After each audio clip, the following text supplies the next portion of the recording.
আজ আমি নিজে হাতে বানাবো অনুষ্ঠান বাড়ির সাথে ফ্রাইড রাইস। তার জন্য আমি এখানে বাসমতি চাল নিয়েছি 1 কিলো। তো চালটাকে আমি 2-3 বার ধুয়ে নিয়েছি পরিষ্কার করে। তো এখানে আমি বিনস কেটে নিয়েছি লম্বা করে, ক্যাপসিকাম লম্বা করে কেটে নিয়েছি, গাজর কুচি আর মটরশুঁটি। তো এখানে কড়াই গরম হয়ে গেছে, গোলমরিচ দিয়ে দিয়েছি কয়েকটা, আর বিরিয়ানি মশলা দিয়ে একটু নেড়ে চেড়ে ভেজে নামিয়ে নেব।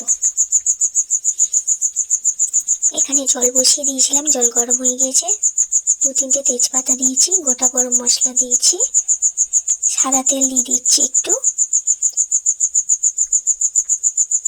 আর পরিমাণ মতো লবণটা দিয়ে দেব। তো আমি মশলাটা ভেজে নিয়েছিলাম, এখানে গুঁড়ো করে নেব।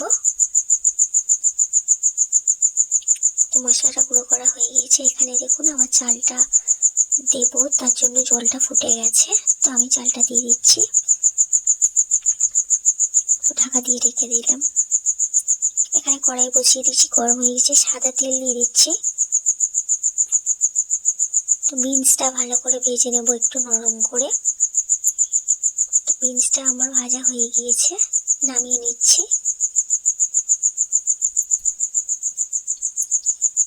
একইভাবে আমি গাজরগুলো একটু নরম করে ভেজে নেব। সামান্য একটু লবণ দিয়ে দিলাম। তো আমার চালটা 80% মতন সিদ্ধ হয়ে গেছে, নামিয়ে নিয়েছি। তো আমার গাজরটাও ভালোভাবে ভাজা হয়ে গিয়েছে। খুব নরম করে ভাজবো না। তো ক্যাপসিকামটা দিয়ে দিলাম আবার ওই তেলের মধ্যে, তার মধ্যে মটরশুঁটিটাও দিয়ে দেব, দিয়ে একটু নেড়ে চেড়ে নামিয়ে নেব।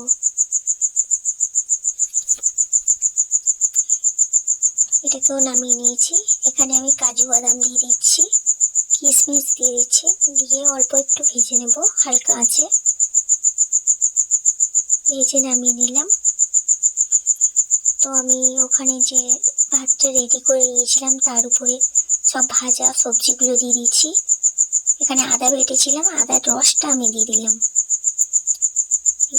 ঘি দিয়ে দিচ্ছি, গোলমরিচ গুঁড়ো দিয়ে দেব, বিরিয়ানি মশলা যেটা গুঁড়ো করে রেখেছিলাম সেটাকেও দিয়ে দিলাম, আর চিনি গুঁড়ো করে রেখেছিলাম চিনি গুঁড়োটাও দিয়ে দিলাম। যে যেমন মিষ্টি খায় তেমন অনুযায়ী সামান্য হাত দিয়ে হালকা হাতে মেখে নিলাম। কড়াই গরম হয়ে গিয়েছে, এখানে ঘি দিয়ে দিচ্ছি। তো আমি কিছুটা এর মধ্যে থেকে আমি হাত দিয়ে ভালো করে ভেজে নেব, কাজু কিশমিশ আর বাটার দিয়ে।